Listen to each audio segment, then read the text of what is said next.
In this episode, two experienced swimmers were pulled out into the ocean by a strong current, threatening to drown them if they couldn't escape.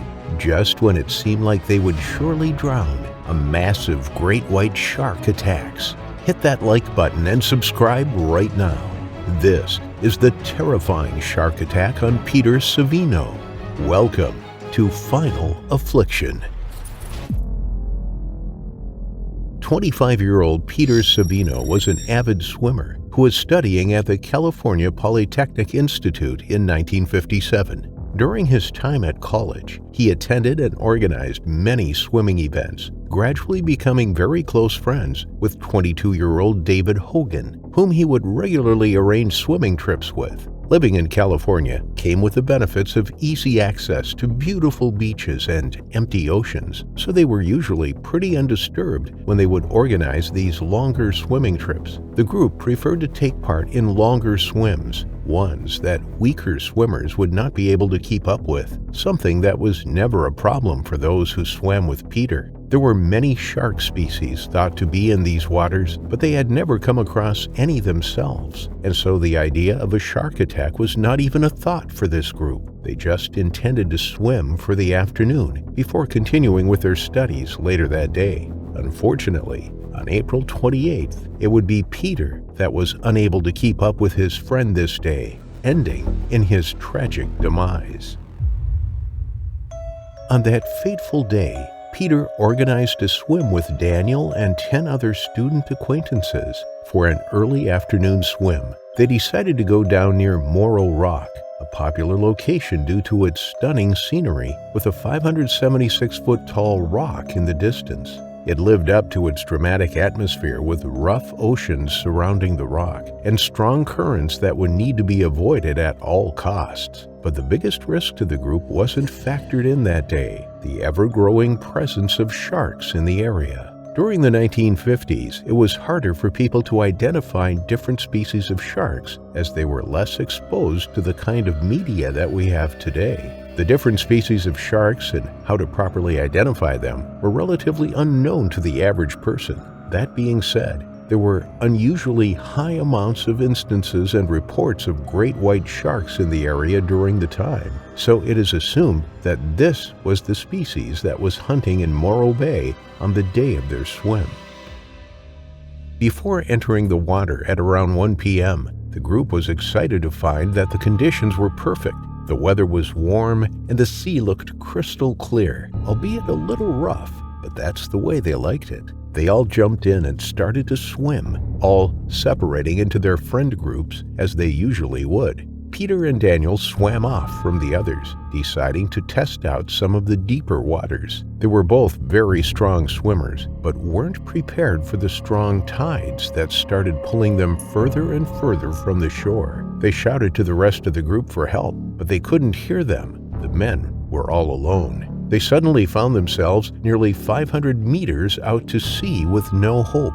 They would be forced to try to fight the tide and swim back to the shore. The trouble with swimming against the tide is that a person will quickly become exhausted and risk drowning.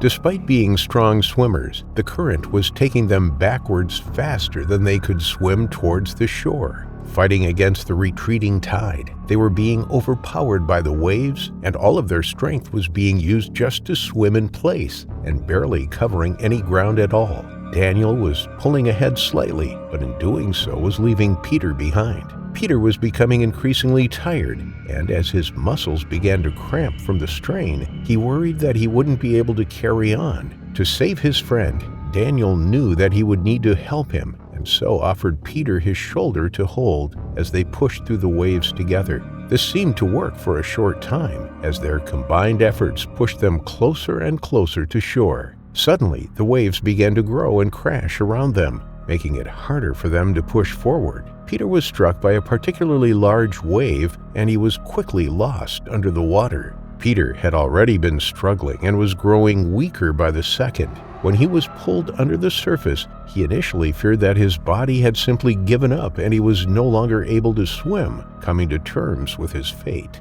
This was not the case. The acceptance was quickly replaced with pain as he felt his skin begin to tear from his arm. It was a pain like no other he had ever experienced, and knew that something must have grabbed him. He had heard the stories of sharks in the area, but had never believed them until right now. He tore his arm from the shark's jaws and swam back to the surface, thankful that he had escaped, but worried about what would lay in wait for him next. Meanwhile, Daniel tried searching for him and saw a growing surge of red appearing in the water. Peter emerged all of a sudden, shouting that there was a shark and that he had just been bitten. He raised his arm out of the water to show Daniel, who was frozen in shock. His skin was hanging off from his arm, and his hand was almost completely severed. They knew they had to get out of there quickly, as the blood from Peter's hand would surely attract more sharks to attack them. Peter held on to Daniel again as they fought against the waves together.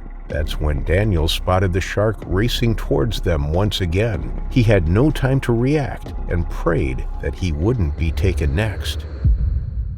The shark seemed confused by the movements around it and the growing amount of blood surrounding the animal. It gave the pair more time to escape, and Daniel decided their only chance was for him to drag Peter back to shore, hoping to put enough space between them and the shark so that it would either lose interest in them or just be unable to find them. They managed to create some distance and couldn't see any sign of the shark, so Daniel was hopeful that they had escaped and just had to focus on getting back to shore and getting Peter the help that he needed. He was getting paler as time went on and was relying on Daniel even more, slowing them down as they were fighting against the current at the same time. Daniel tried to keep talking to Peter to keep him awake, but also needed to maintain his only strength, as he was now the only chance that they had of surviving. After a few minutes of silently struggling, Daniel looked back to check on Peter after realizing he couldn't feel him hanging onto him anymore. To his horror, he couldn't see his friend anywhere. He stopped swimming and searched the surface of the water for him to no avail, and began to fear for the worst. He dipped under the waves and searched below him, hoping that he had just slipped under the surface, but he was nowhere to be seen. There was nothing for him to do,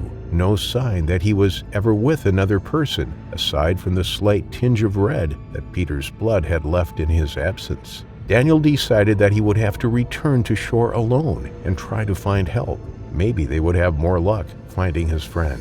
After an exhausting ordeal and a draining swim, Daniel finally made it back to shore. He pulled himself onto the sand and shouted for help, a call that one of his swim group members answered and came to his aid. He explained to him what had happened and how they needed to find someone to report the death that he'd just witnessed. They called the mortuary together, and the police were soon on the scene, taking statements from everyone who had last seen Peter. They sent boats out to search the water, but they also weren't able to see anything. They couldn't even see any sign of a shark in the water. There was nothing to be seen at all. But Daniel knew what he saw. He told the investigators about the 6-meter shark that attacked his friend, but they decided that it must have been a basking shark due to its size. In modern times, we know this would be very unlikely, as basking sharks are relatively calm animals and don't attack humans. As their shark knowledge was quite limited in the 50s, it's understandable why they would have come to this conclusion, but other investigators were quick to correct this. They believed it must have been a great white shark instead, as the attack strategy and ferocity described matched the behavior of a great white shark.